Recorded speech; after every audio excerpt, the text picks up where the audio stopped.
अस्सलाम वालेकुम and welcome to game set match. I hope आप खैरियत से होंगे, अच्छे से अपना ख्याल रख रहे होंगे। Another day another show and a lot to discuss today. मैं हूं सवीरा पाशा और मेरे साथ मौजूद है Adil Azhar, Assalamu alaikum and good evening आप सबको। And something we said yesterday as well, we are in the week 0 for Pakistan Super League। Pakistan super league के आगाज़ में अब थोड़े से ही दिन रह गए हैं और टीमों की आमद का सिलसिला भी शुरू हो गया है। एंड अब आहिस्ता आहिस्ता वैसे हमारा फोकस तो अब क्रिकेट की तरफ चला जाएगा, लेकिन सवेरा थोड़ा सा और कुछ और स्पोर्ट्स पे बात कर लेते हैं मेरे ख्याल से, बिकॉज फिर तो एक महीने सवा महीने कोई और स्पोर्ट कहाँ और सिर्फ क्रिकेट। सो बारा जी अपने प्रोग्राम का एज ऑलवेज आगाज करते हैं व्हाट्सएप इन स्पोर्ट्स के साथ। सो ओवर टू सवेरा। बिल्कुल जी व्हाट्सएप इन स्पोर्ट्स में क्रिकेट से हम जितना कोशिश करें कहीं ना कहीं कोई ना कोई खबर ऐसी जरूर आएगी। सो व्हाट्सएप इन स्पोर्ट्स में सबसे पहले बात करते हैं कामरान अकमल के हवाले से। सो विकेट कीपर बल्लेबाज कामरान अकमल ने हर तरह के क्रिकेट से रिटायरमेंट का ऐलान कर दिया है।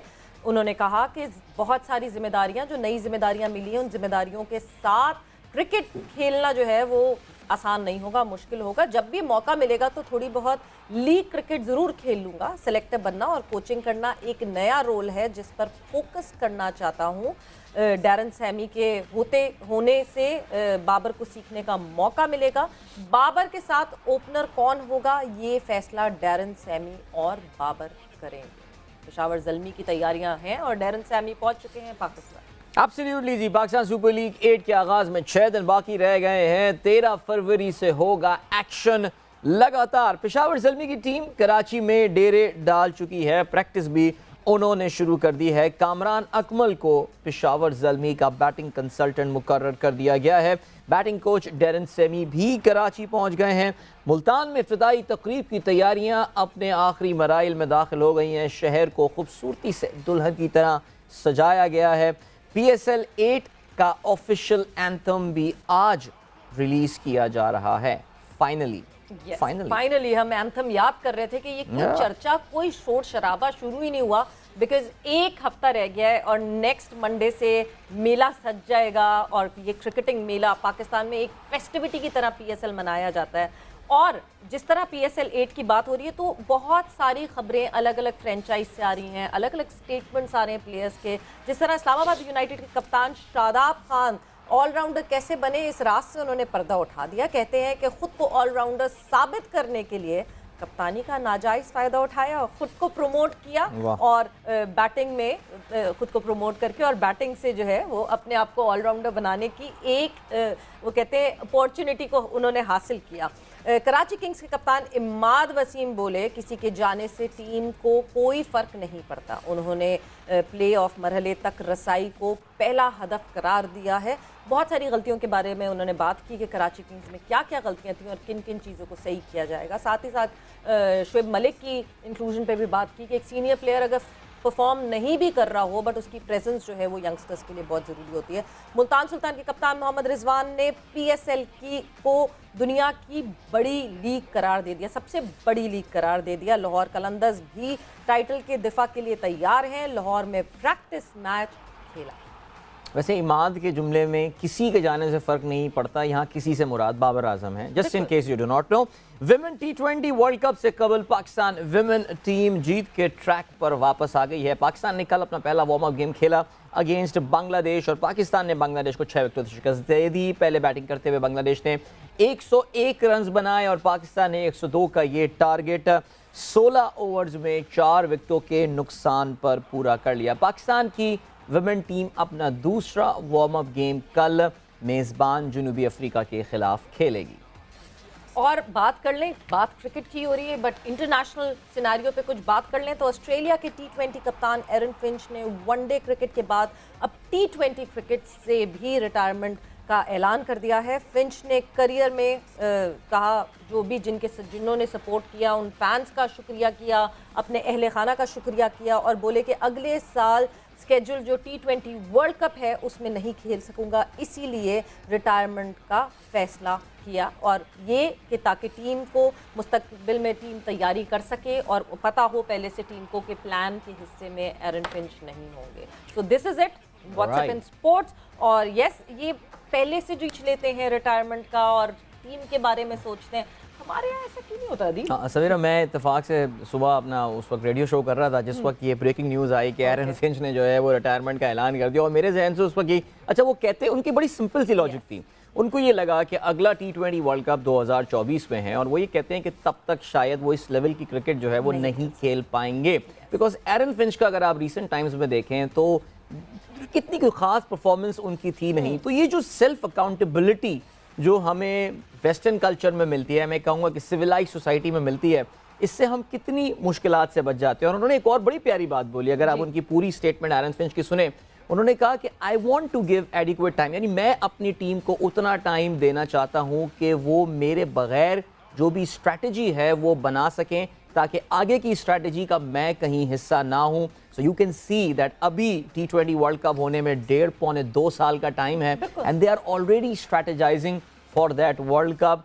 वाकई अगर कुछ सीखना है तो हम उनसे सीखें। हमारे यहाँ बड़ी कम लोग हैं जो बड़े इज्जत से छोड़ के जा रहे होते हैं, वरना कैसे रिटायर हो जाते हैं वो हमें पता ही नहीं चलता, पता ही नहीं चलता कब रिटायर हुए, पता चलता। और मतलब हम इंतजार करते हैं। इनफैक्ट कभी कभार ना किसी पुराने प्लेयर से बात करते करते आपको पूछना पड़ता है कि वो सर आपको क्या कहें, फॉर्मर प्लेयर कहें या अभी भी है कोई चांस? नहीं सीरियसली कितने से, देखिए Abdul Razzaq, Yes. I mean, I think एक दफा अचानक से खबर उठी थी कि अब्दुल रज़ाक टीम में आ रहे हैं वापस। उसके अलावा I think Mohammad Yousuf, even उनका भी अचानक वो कुछ गायब से हो गए, और बहुत सारे खिलाड़ियों का है। देखिए लेकिन हमारे यहाँ कुछ जैसे खिलाड़ी बड़े ही, जैसे कहना चाहिए ना कि शान शौकत के साथ छोड़ के गए। रिसेंटली हमने देखा कि मिसबाह एंड यूनुस खान हुए, इंजमामुल हक को बहुत ज़बरदस्त ट्रिब्यूट दिया गया था, आई रिमेंबर जी, हफीज ने बहुत रिस्पेक्टफुली जो है, या एब्सोल्युटली, इवन इमरान खान अगर आप देखें वो तो खैर there is no comparison, world cup जीतना एंड ऑल। सो बहुत कम खिलाड़ी हमारे यहाँ इस तरह गए जो कि वाकई जैसे कहना चाहिए कि रिस्पेक्टफुल अंदाज से और बता के कि this is going to be the last thing that I am going to take part, वरना अदरवाइज। बहरहाल जी आई थिंक गुड एग्जाम्पल, और हमारे पास मगरिब से इस तरह की चीज़ें आती रहती हैं, इस तरह की एग्जाम्पल्स आती रहती हैं। आई थिंक इसमें जो बहुत थी, आई थिंक एडम गिलक्रिस्ट मेरे ख्याल से एक बहुत हैरानकुन उनका था रिटायरमेंट का ऐलान, because he thought that he is losing his instinct. एक विकेट कीपर अगर ड्रॉप करने लगे, स्टंप्स छोड़ने लगे, it's time to hang his boots. बिल्कुल ऐसा बिल्कुल सोचना चाहिए, और ये एक बहुत अच्छा प्रेसिडेंट है जो कि मेरा ख्याल से in our part of the world भी सेट करना चाहिए। It's not just about Pakistan, इस रीजन में ही कोई है नहीं, कोई एक वो कहते हैं ना एक रिवाज नहीं है रिटायरमेंट देने का, और वो रिवाज बदल के नहीं दे रहा है। बट जहां हम रिवाज की बात कर रहे हैं, हमेशा रिवाज ऐसा ही चलता है कि कोई ना कोई हमें बुरी खबर मिलती है स्पोर्ट्स की तरफ से। हम अदर देन क्रिकेट अगर बात करें तो कभी फेडरेशंस, 2 पैरेलल फेडरेशंस बन जाती हैं, कभी फेडरेशन का मसला जो है वो जो प्लेयर्स होते हैं उनके साथ हो जाता है। अभी भी रीसेंट टाइम्स में एक इशू हमारे सामने आया, पाकिस्तान की जो रेसलिंग फेडरेशन है उनका ये इशू सामने आया कि जो कॉमनवेल्थ गेम्स में हमारे गोल्ड मेडल विनर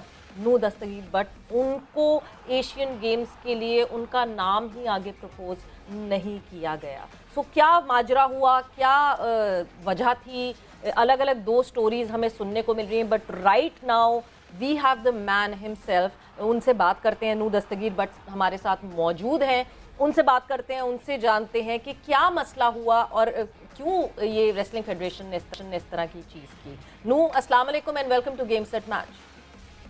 वालेकुम अस्सलाम। मैं आपको करेक्ट करना चाहूंगा कि ये रेसलिंग नहीं, वेट लिफ्टिंग से। वेट लिफ्टिंग सॉरी, मैं रेसलिंग बार बार गलत है। नू, गुफ्तगू का आगाज करते हैं आपके साथ। ज़ाहिर है एक पर्सपेक्टिव, एक नुक्ता नज़र इसमें आपका है, एक नुक्ता नज़र जो है वो पाकिस्तान वेट लिफ्टिंग फेडरेशन का भी है। ज़ाहिर है आप पाकिस्तान के हीरो हैं, पिछले साल माशाल्लाह, बल्कि पिछले साल के हम कई और साल पीछे चले जाएं, आपकी कारकर्दगी बेहतरीन रही है। एक स्टैंड आउट एथलीट आप पाकिस्तान के, हम वेट लिफ्टिंग की बात नहीं कर रहे, हम पाकिस्तान के, आप स्टैंड आउट एथलीट है माशाल्लाह। लेकिन नू हुआ क्या? आई मीन इतने माशाल्लाह आप टॉप पे फ्लाई कर रहे हैं, लेकिन किस बात पे ऐसा डिसएग्रीमेंट हो गया फेडरेशन के साथ कि आपका नाम भी आगे फॉरवर्ड नहीं किया गया? आपका क्या पॉइंट ऑफ व्यू है, आपका नुक्ता नज़र क्या है? देखिए मैं जो कॉमनवेल्थ गेम्स थी जो अगस्त में हुई थी, उसके ठीक 1 महीने बाद एशियन चैंपियनशिप थी। वहाँ पे पाकिस्तान के 3 जो है लड़के गए जो कि विदाउट ट्रायल्स गए एशियन चैंपियनशिप पर, और वो वहाँ पे अनफॉर्चुनेटली आखिरी नंबर पे आए हैं और ना ही वो नेशनल चैंपियन आज तक हुए हैं, और वो वहाँ पे उन्होंने पार्टिसिपेट किया है विदाउट ट्रायल्स। और इवन कि अगर मैं वहाँ ये ट्रायल्स करते या इवन के मुझे वहाँ पे भेजते तो मेरा वहाँ पे भी मेडल था एशियन चैंपियनशिप पर। तो एक तो इन्होंने मुझे वहाँ से भी महरूम कर दिया मेडल लेने से, और फिर उसके बाद एशियन गेम्स में जो ये ट्रायल्स इन्होंने किए हैं अभी रिसेंटली, ये मुझे 15 दिन पहले इतला मिली है कि मैंने ट्रायल देने हैं 15 दिन पहले। और एक प्लेयर को कम बेश भी 1 या 2 महीने पहले बताया जाता है कि आपके ट्रायल्स आ रहे हैं, आपको प्रिपरेशन करनी है, आपको मतलब कंपटीशन के हिसाब से ट्रेनिंग करनी है और फिर आपने पार्टिसिपेट करना है। तो इन्होंने तो एक तो 15 दिन पहले वो भी मुझे एक वापडा के कोच के थ्रू पता लग रहा है कि ट्रायल्स आ गए हैं और आपने 15 दिन बाद ट्रायल्स देने। अब इस दौरान के अंदर मैं लगातार जो कॉमनवेल्थ गेम के बाद उनके पाकिस्तान की अवाम ने बड़ा प्यार दिया है। मुझे प्राइम मिनिस्टर हाउस बनाया गया, चीफ आर्मी साहब से मुलाकात हुई, कई फंक्शन, स्कूल, कॉलेज, यूनिवर्सिटीज उन्होंने मुझे इनवाइट किया और मैं उन चीज़ों में भी बिजी रहा। तो इन्होंने मुझे एशियन गेम्स के ट्रायल एक तो बताए भी नहीं और एकदम से रख दिए। तो मैं पहली बात है, जो वहाँ पे लड़का जो एशियन चैंपियनशिप पे भी गया है उसने वहाँ पे 325 kg टोटल किया, मेरा 405 किलो टोटल है। अब अगर मुझे ट्रायल्स में मैं नहीं भी गया तो मेरा वहाँ पे किसके साथ कंपटीशन है, या मेरा वहाँ पे उसके साथ कंपटीशन बनता है जिसने 325 किलो उठाया और मैंने 405 किलो, सवा 100 किलो का जो हमारा जो है फर्क है, और उसकी वो सिलेक्शन कर देते हैं और उसकी आगे एंट्री भेज देते हैं।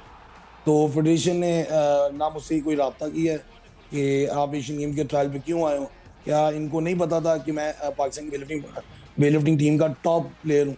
क्या मेरे ट्रायल वहाँ तब इन्होंने एशियन चैंपियनशिप में विदाउट ट्रायल्स लड़कों को भेज दिया। अच्छा नूर, सबसे पहला सवाल आपसे एक सवाल मैं जरूर ये पूछना चाहूंगी, जो आप एशियन चैंपियनशिप की बात कर रहे हैं, क्या रीजन फेडरेशन ने आपको बताई थी कि नहीं जी आपको नहीं भेज रहे, आप तो अभी ताज़ा बिल्कुल कॉमनवेल्थ गेम से गोल्ड मेडल जीत के आए थे, तो कोई वजह बताई थी कि नहीं जी इन लड़कों को क्यों भेज रहे हैं? कॉमनवेल्थ गेम्स के बाद फेडरेशन ने मुझसे कोई कांटेक्ट नहीं किया, कोई रब्ता नहीं किया। और इवन के ये लड़के जिस दिन जा रहे थे उस दिन पता लगा कि लड़के टीम जो है एशियन चैंपियनशिप के लिए निकल चुकी है और हम उसमें हैं ही नहीं। और इवन के इनको कोई पूछने वाला नहीं है कि ये लोग क्या कर रहे हैं, किसको भेज रहे हैं, अपनी मर्जी से जिसको मर्जी मतलब टूर पे भेज देते हैं। लाइक ये जो लड़के गए, ये जो लड़का मेरे वेट में गया वो मुझसे 12 बार नेशनल मतलब पाकिस्तान में हारा है और एक बार भी मुझे नहीं जीता आज तक। अच्छा, और उनको भेज दिया गया। और अब एशियन गेम्स के लिए देखिए जो फेडरेशन की तरफ से जो मौकफ आया ना, हमने अभी कोशिश की कि हम जो है वेट लिफ्टिंग फेडरेशन से किसी को कांटेक्ट करें और किसी को बुलाएं और उनसे भी बात करें, उनका भी पॉइंट ऑफ व्यू जानने की कोशिश करें, बट उन्होंने जो रीजन आगे स्टेट की वो ये की कि हमने नू को ट्रायल्स के लिए बुलाया और उन्होंने ये कह के हमारे ट्रायल्स की इन्विटेशन को रिजेक्ट कर दिया कि मैं तो गोल्ड मेडलिस्ट हूँ पाकिस्तान का, तो मैं आके ट्रायल्स क्यों दूँ? इसमें कितनी सदाकत है? देखें अगर ये उनकी तरफ से स्टेटमेंट आई है तो देखें एशियन चैंपियनशिप में भी ट्रायल्स क्यों नहीं लिए गए, एशियन चैंपियनशिप में क्यों नहीं ट्रायल्स लिए गए, वहां पे क्यों नहीं ट्रायल लिए गए, विदाउट सिलेक्शन क्यों वहां पे लड़के भेजे? तो एशियन गेम्स के अब ये ट्रायल की बात करें कि मैं गोल्ड मेडलिस्ट हूँ, मैं तो हकीकत में हूँ, मैंने तो आपके सामने टोटल किया, पूरी दुनिया ने देखा मैंने क्या किया, क्या मेरी कारकर्दगी रही है। अब जिस लड़के को भेजा है उसके तब क्यों नहीं ट्रायल लिए गए मेरे साथ, और अब मुझे क्यों कह रहे हैं कि मैं ट्रायल? नो ये बताइएगा कि यानी आप जो ट्रायल्स पे नहीं गए हैं, क्या आप ये एक रिटेलिएशन के तौर से नहीं गए कि यार क्योंकि लास्ट टाइम या आपको पता ही नहीं था कि ये ट्रायल हुए हैं? कोई एक प्लेयर जब कहीं पे पार्टिसिपेट करता है किसी कंपटीशन में, किसी ट्रायल्स में, उसे ठीक 1 महीना या 2 महीना पहले बताया जाता है कि आपके ट्रायल्स आ रहे हैं, आप उसकी प्रिपरेशन करें उस हिसाब से। अब मैं कोई इतना इधर उधर आम वेटलिफ्टर नहीं जो मैं फटाफट तैयारी कर लूँ 15 दिन के अंदर जहाँ मर्जी जाके खेल। मुझे प्रॉपर तैयारी करनी होती है, प्रॉपर अपनी डाइट, प्रॉपर अपनी ट्रेनिंग उस हिसाब से चलानी होती है और फिर मैं जाके उस कंपटीशन में पार्टिसिपेट करता हूँ। और दूसरी बात है कि मुझे इन्होंने ठीक 15 दिन पहले बता रहे हैं, और दूसरी बात है कि एशियन गेम्स में 30 जो गेम है हिस्सा लेने वाली पाकिस्तान की, ये सिर्फ वेट लिफ्टिंग के ट्रायल हुए हैं अभी तक। 3 महीने पहले ट्रायल्स होते हैं और एंट्री जाती हैं। अभी तो टाइम भी नहीं आया। अरशद नदीम एथलेटिक्स के ना उनके ट्रायल हुए हैं, इनाम भट्ट रेसलिंग ना उनके ट्रायल हुए, सिर्फ वेट लिफ्टिंग के हुए और सिर्फ वेट लिफ्टिंग की एंट्री जा रही। ओके, तो मतलब यहाँ अगर मैं इशू समझने की कोशिश कर रही हूँ, इशू ये है कि आपको प्रायरली एक तो इन्फॉर्म नहीं किया गया कि एशियन जी, गेम्स के लिए बिल्कुल। हम आपको कंसिडर कर रहे हैं और ट्रायल्स की आप तैयारी बिल्कुल। करें, और दूसरी तरफ आप ये बिल्कुल। कह रहे हैं कि सिर्फ वेट लिफ्टिंग के ही ट्रायल्स क्यों हो रहे हैं और बाकी और डिसिप्लिन के बिल्कुल ट्रायल्स क्यों नहीं हो बिल्कुल रहे? एग्जैक्टली मेरा ये पॉइंट है। और मतलब क्यों ये इस वक्त में क्यों, क्योंकि इन्हें पता है कि मैं इस वक्त मसरूफ हूँ, मुझे लोग बुला रहे हैं, मैं इधर जा रहा हूँ, तो इनको पता है कि अभी ये प्रॉपर 100% ट्रेनिंग में नहीं होगा और ना ही ये इस तरह खेलेगा। तो इन्होंने ये पूरा इन्होंने मनसूबाबंदी करके So, इन्होंने ट्रायल रखे नो हैं कि क्या इन्हें पता है कि 15 दिन के अंदर ट्रायल नहीं दे सकते। नो, आपकी कामयाबी पाकिस्तान वेट लिफ्टिंग फेडरेशन की कामयाबी है। जाहिर है आप पाकिस्तान को रिप्रेजेंट करते हैं, आप जब पाकिस्तान का कौमी तराना बजता है तो क्या वेट लिफ्टिंग वालों की जो फेडरेशन के लोग हैं कि हमारी तरह उनके भी आंखों में आंसू और उनको झुरझुरी नहीं आती? आपको क्यों लगता है कि वो आपसे वो इस तरह की कोई, ये तो ऐसा लग रहा है आपकी बात सुन के ऐसा लग रहा है कि आपसे कोई बदला लिया जा रहा है या कोई नाराजगी उतारी जा रही है या कोई वाकई कोई ग्रीवेंस है आपके लिए? क्या इस बारे में क्या कहेंगे? नो, देखिए मुझे इस चीज़ का बिल्कुल भी नहीं है कि मेरी उनके साथ यहाँ कोई लड़ाई है या कोई मैं इवन कि मेरे पे एलिगेशन भी हैं जो मेरे तक पहुंचे हैं कि मैं किसी दूसरी बॉडी के साथ हूँ। आप देख लें कि मैं अच्छा। कहीं पे भी किसी बॉडी के साथ, ये जो आपने जो बात की मैं उसकी बात करूँ, इन्होंने कहा कि मैं किसी और बॉडी के साथ हूँ, मैं किसी बॉडी के साथ है ही नहीं। ना मैंने कोई ऐसा फंक्शन अटेंड किया कि किसी दूसरी फेडरेशन के अंदर जाके मैं बैठा हूँ या मेरी कोई स्टेटमेंट आई है या कोई न्यूज़ में आई है या मैंने सोशल मीडिया के अंदर स्टेटमेंट दिए फेडरेशन के खिलाफ, मैंने तो बात भी नहीं की इनके बारे में। बिल्कुल। और ना ही मैंने किसी दूसरी बॉडी को ज्वाइन किया है। और मेरे वाले साहब ने शुरू से मुझे एक चीज़ सिखाई है कि पॉलिटिक्स में हमने कुछ ना, हमारा काम है वेट लिफ्टिंग करना और वेट उठाना और पाकिस्तान की मेडल लेना, बेशक, और हम वो ही कर रहे हैं। और होना भी यही चाहिए, जाहिर सी बात है। आप लोगों का क्या लेना देना जी। भले बिल्कुल, exactly। मगर क्या वेट लिफ्टिंग फेडरेशन में भी वही मसला है जो हम बाकी फेडरेशंस में देखते हैं? क्या पैरेलल बॉडीज बनना शुरू हो गई हैं? जी बिल्कुल बनी हुई है, शुरू से बनी हुई है और इनकी लागतबाजी उनके साथ चल रही है। लेकिन बात ये कि मेरा उनके साथ कोई कांटेक्ट ही नहीं है, मेरा उनके साथ कोई तल्लक नहीं है। मैं ना उनकी तरफ कोई खेला हूँ, ना कोई कंपटीशन खेला हूँ, ना ही मेरा उनसे राब्ता है। तो मुझे क्यों उनके साथ ये गिना जा रहा है? और मैंने आमतौर पे मैं आपको बताता जाऊँ कि इन्होंने मेरी स्पॉन्सरशिप भी रोकी थी फेडरेशन ने।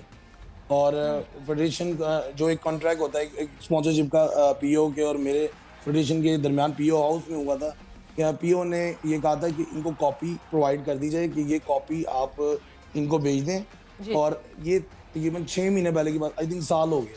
तो ये साल हो गया मैंने इनको मैंने आपको मेल भी दिखा सकता हूँ।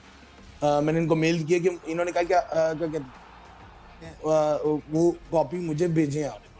मैंने कहा मुझे वो कॉपी मेरी चाहिए कि मुझे पता हो कि मैं वो जो मुझे स्पॉन्सरशिप मिल रहे हैं, जो उसमें मुझे पैसे मिल रहे हैं, मैं उसे कहाँ पे लगा सकता हूँ, मुझे पता हो मेरे हकूक़ क्या हैं। इन्होंने मुझे ना ही उस मेल का जवाब दिया और ना ही मुझे उसका अभी तक जवाब मिला है कि वो स्पॉन्सरशिप कहाँ पे की। और अब वो ये कहा जा रहा है कि नू जो है दूसरी बॉडी के साथ हो गया तो उसकी स्पॉन्सरशिप जो है वो ख़त्म कर दी गई है, वो वापस लोगों के पास चली गई क्योंकि मैं किसी और बॉडी के साथ, और किसी और बॉडी के साथ होने का कोई प्रूफ नहीं है कि मैं किसी बॉडी के साथ हूँ या मैंने कोई स्टेटमेंट दी हो, मुझे दिखा दें, प्रूफ ला दें तो मैं मान जाऊँ। तो आपने नू कोशिश की कि आप पाकिस्तान ओलंपिक एसोसिएशन या पाकिस्तान स्पोर्ट्स बोर्ड किसी को कंप्लेन करें इस सिलसिले में कि जो मेरी फेडरेशन है वो मेरे साथ इस तरह ज्यादती कर रही है? मुझे मतलब जो आपकी पूरी बात से मुझे समझ आ रहा है वो आ रहा है कि वो आपको फ्रेम कर रहे हैं कि जी ऐसे टाइम पे ट्रायल्स ले लो कि नू तैयार ना हो तो हम अपने वालों को भेज सकते। Exactly। मुझे आपकी बात से पूरी बात ये समझ आ रही है। तो आपने कंप्लेन किया किसी को ये? और मैंने जो पीओ के जनरल आरफ हसन साहब हैं, मेरी उनसे मुलाकात हुई थी रेसलिंग के नेशनल चैंपियनशिप पर। मैंने उनके सामने प्रॉपर अपना मामला रखा। मैंने उनको कहा कि मेरा सर किसी के साथ ताल्लुक नहीं है, मैं क्या कहते हैं प्रॉपर इनके साथ हूँ और ना ही मेरी तरफ से कोई स्टेटमेंट की है, ना ही मैंने पीओ के खिलाफ बोला है, ना ही मैंने पीएसबी के खिलाफ कुछ बोला है। मैं सिर्फ ट्रेनिंग करता हूँ, मेरा काम है ट्रेनिंग करना और मेडल लेकर आना।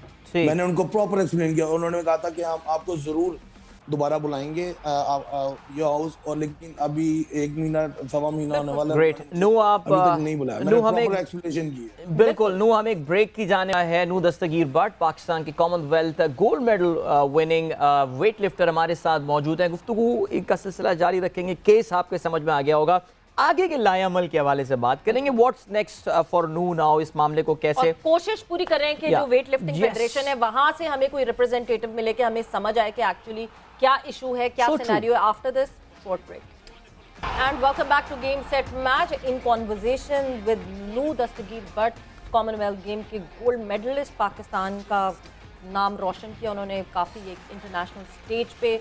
और इस वक्त एक वो कहते हैं ना, जिस तरह हम मुसलसल बात करते हैं कि कोई ना कोई पॉलिटिक्स कहीं ना कहीं, पैरेलल फेडरेशंस के इशू तो कभी कोई इशू, ऐसा लगता है उनकी बातों से अदील कि वो भी इन इश्यूज का शिकार हुए। ऐसी I mean at the end of the day Savera, I think पिछले एक साल में हमने क्रिकेट के अलावा, क्रिकेट तो देखें लोगों की नज़रों में आ जाता है, लेकिन ऑनेस्टली स्पीकिंग जिस एसोसिएशन पे हमने फोकस करने की कोशिश की है, हर जगह हमें कोई ना कोई इशू, कोई ना कोई कंप्लेंट, गिला शिकवा यही मिल रहा होता है। कहीं खिलाड़ी कंप्लेंट कर रहे होते हैं कुछ। अब नूर दस्तगीर बट का जहाँ तक ताल्लुक़ है, आई थिंक पाकिस्तान की ज़ाहिर है अनफॉर्चुनेटली तला तालिब तो वी नो कि वो तो उसका इशू कुछ और है, doping and all, don't know whether he be ever be able to make a comeback. लेकिन Nooh is a very strong, Pakistan के लिए एक मेडल होप है। कॉमनवेल्थ गेम्स में अपने क्रेडेंशियल दिखा चुके हैं। एशियन गेम्स में उनका मुकाबला दुनिया के और टॉप जो है वो वेट लिफ्टर के साथ, ग्वांगझो बाय द वे सितंबर में ये एशियन गेम्स होने जो पिछले साल होने थे लेकिन कोविड की वजह से नहीं हो पाए थे। आई थिंक अगर वाकई नू इस पे पार्टिसिपेट नहीं कर पाते और पाकिस्तान को रिप्रेजेंट नहीं कर पाते, that would be a great miss for Pakistan. नू हमें अभी दोबारा ज्वाइन करेंगे और उनसे हम ये जानना चाहेंगे कि आगे का लाए अमल क्या है। लेकिन अनफॉर्चुनेटली एज सवेरा सेड, ये जो पॉलिटिक्स है हमारे यहाँ फेडरेशन की, at the end of the day that all tells you about the poor system that we have in sports, और कितने अच्छे अच्छे खिलाड़ी हमारे जो हैं वो आगे नहीं पहुँच पाए इसी सिस्टम की वजह से। अभी हम हॉकी का भी देख रहे थे कुछ दिनों पहले, अभी हमने जो फ्राइडे को इनफैक्ट प्रोग्राम किया था, बहुत ही आई ओपनिंग प्रोग्राम था कि हमारे हॉकी के कुछ साबिक लेजेंड, हमारे एक और वर्ल्ड कप विनर खिलाड़ी और उनके दरमियान आपस में जो दरमियान तो नहीं हो पाई, लेकिन हमने एक तरफ का पॉइंट ऑफ व्यू जो सुना, मेरे लिए तो Sawera that was absolutely shocking, seriously it was actually shocking. और मुझे ऐसा लगता है अदील के सबसे ज्यादा अगर किसी को इस चीज़ पे ब्लेम किया जाए, that is the Pakistan sports.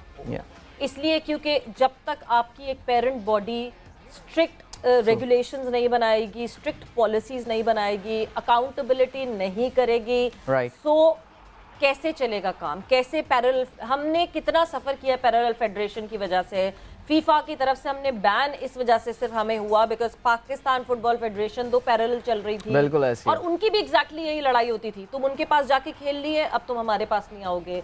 एक को पाकिस्तान स्पोर्ट्स बोर्ड ने रिकग्नाइज किया हुआ था, एक को पाकिस्तान ओलंपिक एसोसिएशन ने रिकग्नाइज, एक अजीब मामला था। तो जब तक पाकिस्तान स्पोर्ट्स बोर्ड इसको नहीं देखेगी थरली, वो देखना बहुत मुश्किल है। बट नू ने हमें जो है फिर से ज्वाइन इन किया है, सो यस अदील। हाँ नू, बस आपके साथ हम आखिरी सवाल जो पूछना चाहेंगे वो ये कि देखें सितंबर में ऑफ कोर्स एशियन गेम्स होने हैं, लेकिन उससे काफ़ी पहले जो है खिलाड़ियों के नाम और ये सब सबमिट करने होते हैं। आप ऑफ कोर्स आरिफ हसन साहब से मिले भी हैं जाके, मुझे नहीं पता, आप बताएंगे बात उससे क्या आगे बढ़ती है, क्या होता है, लेकिन आपके पास बैकअप प्लान क्या है नू? ज़ाहिर है आप एशियन गेम्स में पाकिस्तान के लिए मेडल अब तक आपने नहीं जीता है और कॉमनवेल्थ गेम्स में तो आपका रिकॉर्ड माशाल्लाह बहुत अच्छा है, बट ये बहुत अच्छी अपॉर्चुनिटी है बिकॉज कॉमनवेल्थ गेम्स में भी बहुत टॉप लेवल के वेट लिफ्टर्स होते हैं जिनको आपने शिकस्त दी है।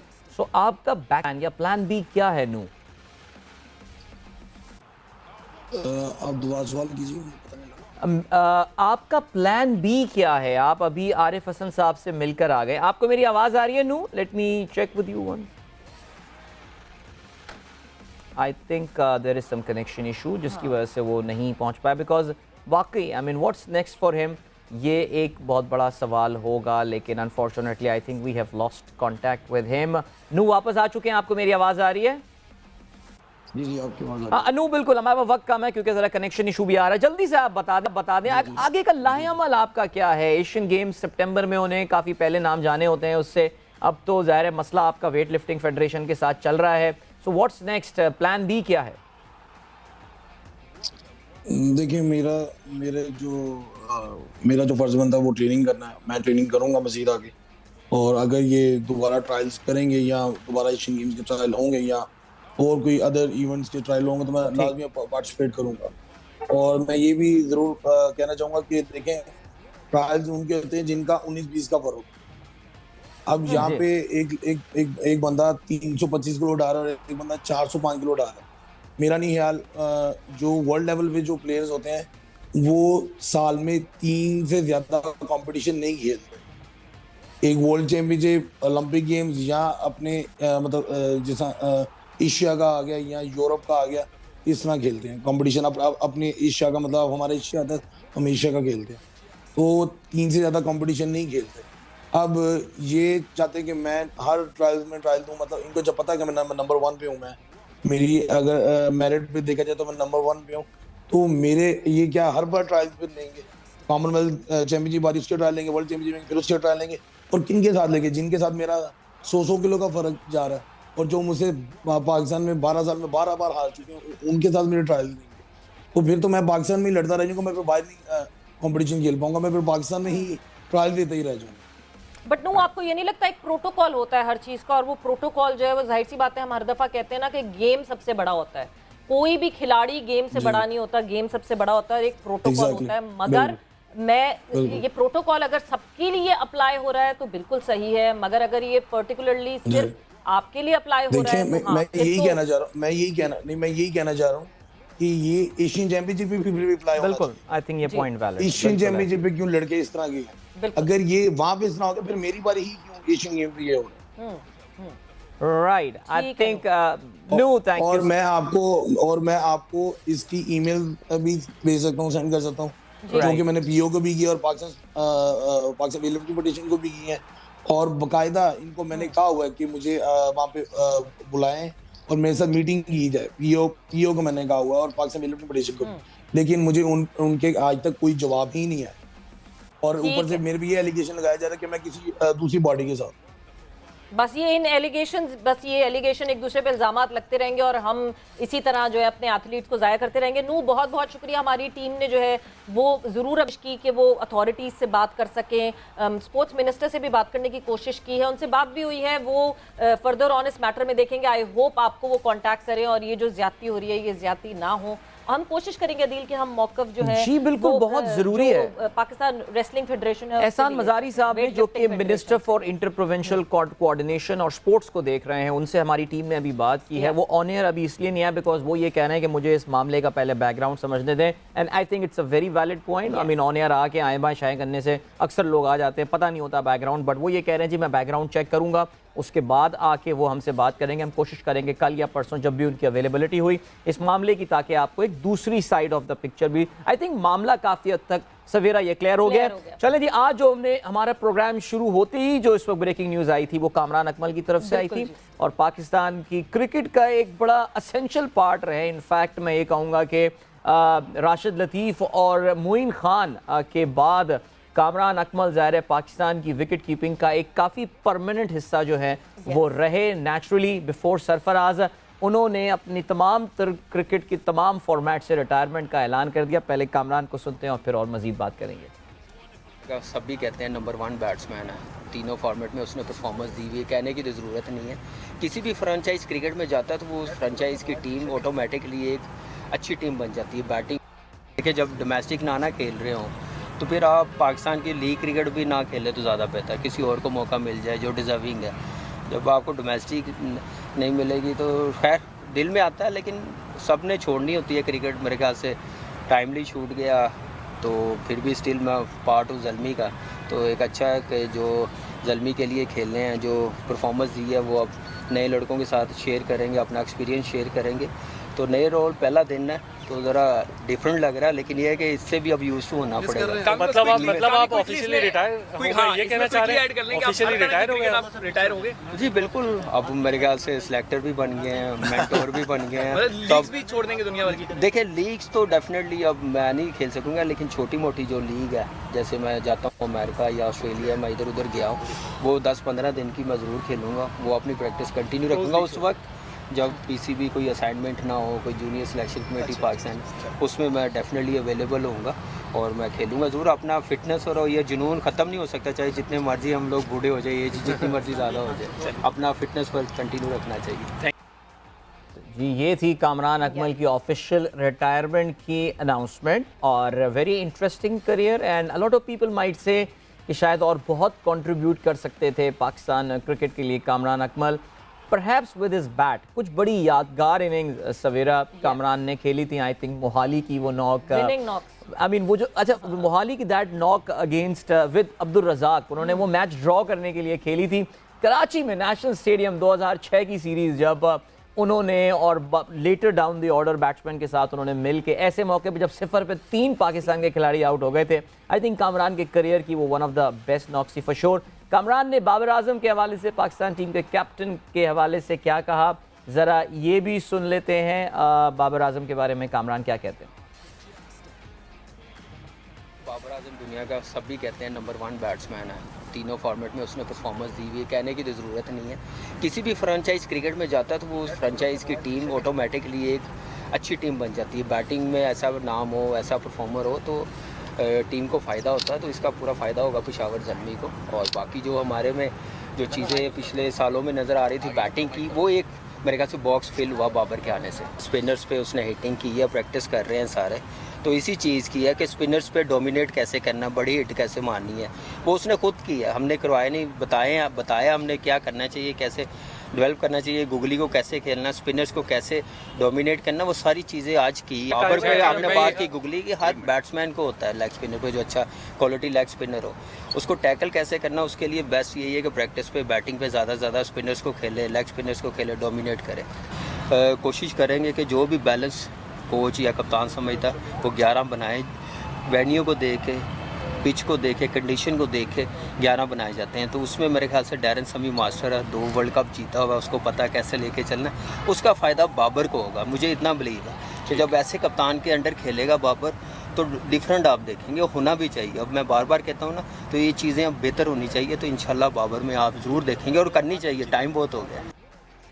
तो well that was Kamran Akmal. उन्होंने अभी तो बाबर के हवाले से वो बात कर रहे थे और बिल्कुल दुरुस्त बात की। बाबर आजम जिस टीम में भी जाएंगे खेलेंगे, उस टीम का प्रोफाइल जो है वो ऊपर आ जाता है। नई टीम पेशावर ज़ल्मी, और पेशावर ज़ल्मी को रिप्रेजेंट करेंगे बाबर उनके कप्तान की हैसियत से, और कामरान अकमल जो हैं वो अब पेशावर ज़ल्मी के बैटिंग कोच भी बन गए हैं। So best of luck to him for his new assignment. Yes definitely best of luck. And एक कॉम्बो हमें दिखेगा, बाबर और Kamran Akmal being the batting coach और Peshawar Zalmi and Babar being the captain now. But Darren Sammy का एक बहुत बड़ा रोल होगा अदील, क्योंकि हम जब भी बात करते हैं कि जितने अच्छे बैटर बाबर आजम हैं उतने अच्छे कप्तान भी सब चाहते हैं कि वो बने। Right. तो डैरन सैमी जो हम हमेशा बात करते हैं ना, बहादुरी वाला फैक्टर, Right. वो वाला फैक्टर शायद डैरन सैमी जो है कामयाब हो जाएंगे उनमें इंजेक्ट करने के। राइट, एब्सोल्युटली, बिकॉज याद रहे जी डैरन सैमी इस लिहाज से इंतहाई मुनफरिद कप्तान हैं कि 2 T20 वर्ल्ड कप जो हैं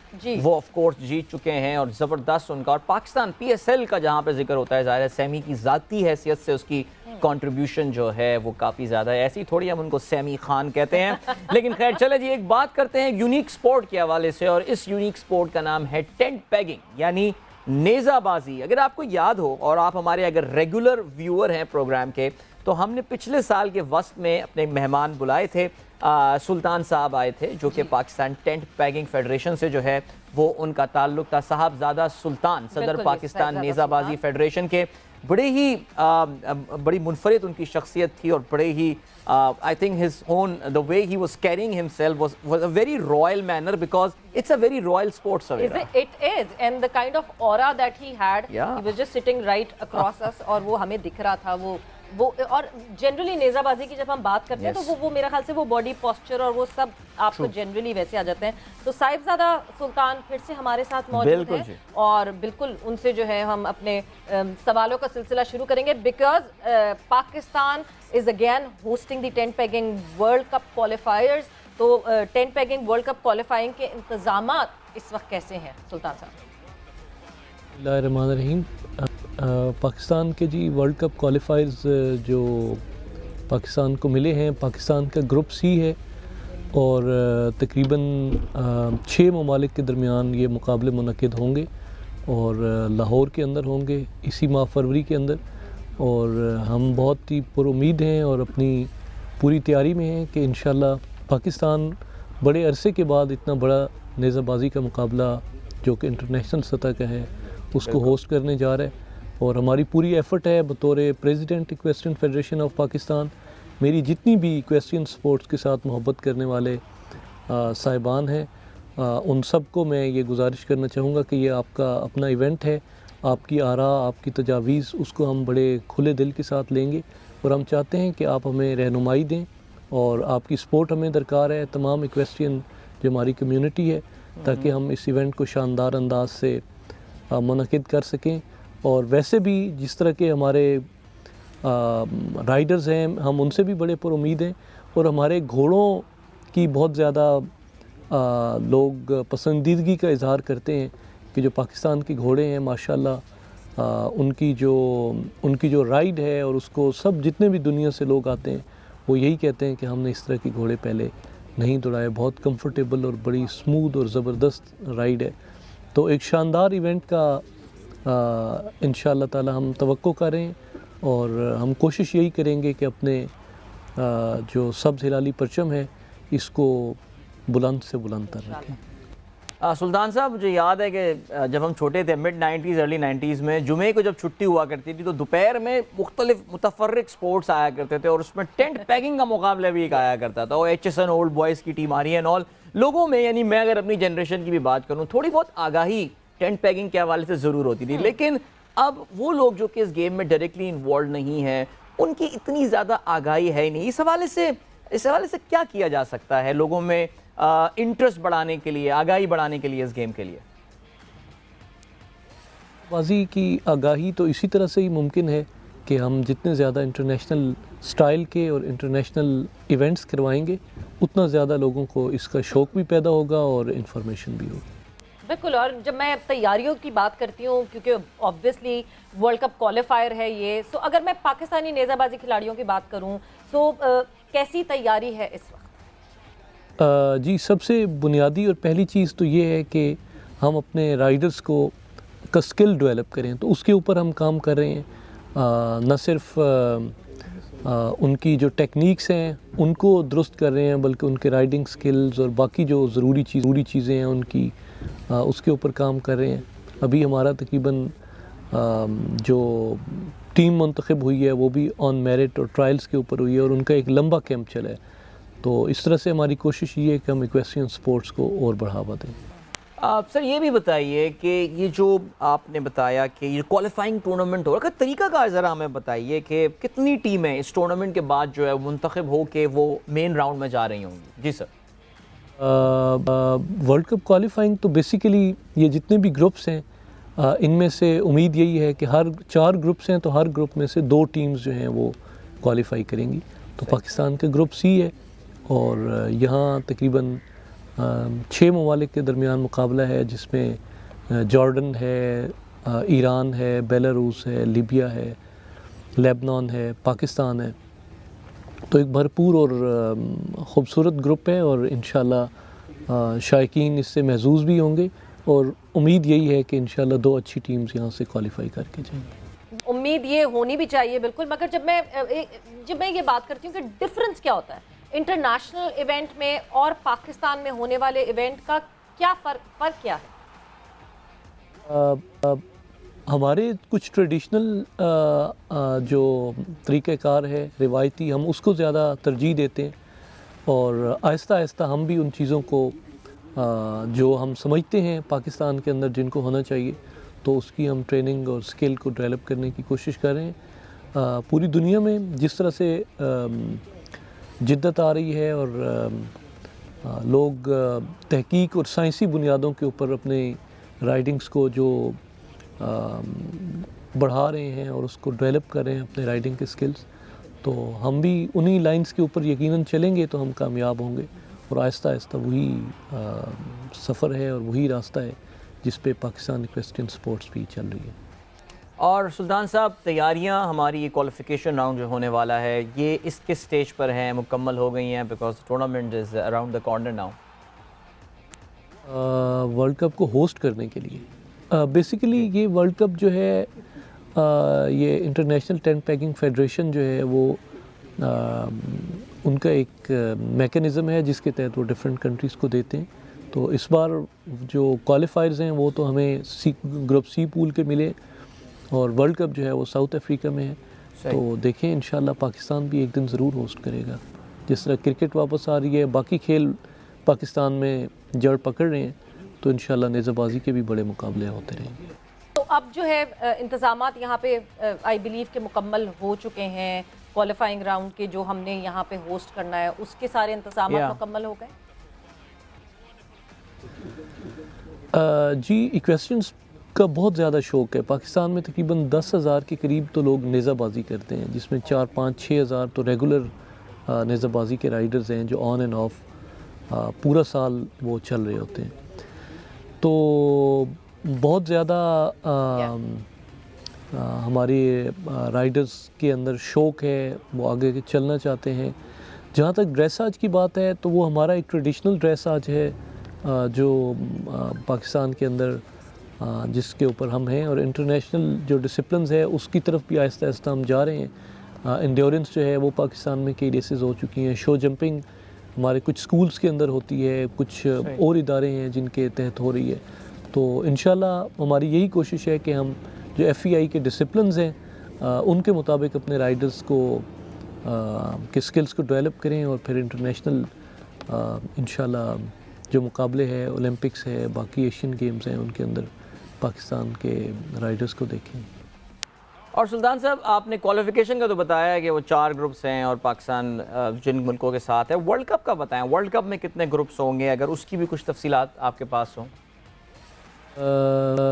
ये जी इस बार तो 4 ग्रुप बने और पाकिस्तान का ग्रुप C है, और इसी तरह से ये एक ITPF का मैकेनिज़्म है जिसके तहत वो डिफरेंट ग्रुप्स में ये देते हैं। बड़े ऑनर की बात है पाकिस्तान के लिए कि हम वर्ल्ड कप होस्ट करें।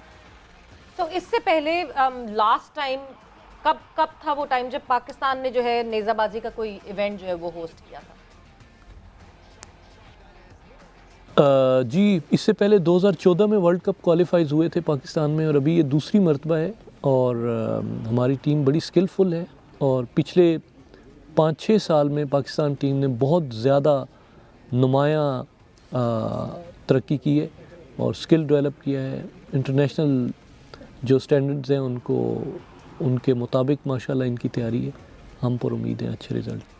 Great, thank you so much sir, बहुत शुक्रिया। साहबजादा सुल्तान, सदर पाकिस्तान नेज़ाबाजी फेडरेशन हमारे साथ मौजूद थे। ऑफ कोर्स इस टूर्नामेंट को भी हम ज़रूर फॉलो कर रहे होंगे। काफ़ी मुनफरद स्पोर्ट्स है और काफ़ी एक यूनिक है ऑडियंस इसकी नेचुरली, लेकिन जो लोग इसमें इन्वॉल्व हैं इक्वेस्ट्रियन स्पोर्ट्स की, अगर हम घोड़ों के हवाले से बात करें, सवेरा उनकी लाइफ है ये स्पोर्ट, उनकी पूरी जिंदगी इन्हीं चीज़ों में ना, इन घोड़ों के हवाले से उनका पालना, ब्रीडिंग करना एंड ऑल गुजर जाती है। बिल्कुल, और वो पूरी रोटेट करती है उनकी लाइफ उसके इर्द गिर्द ही। So it's not just a sport, it's their lifestyle.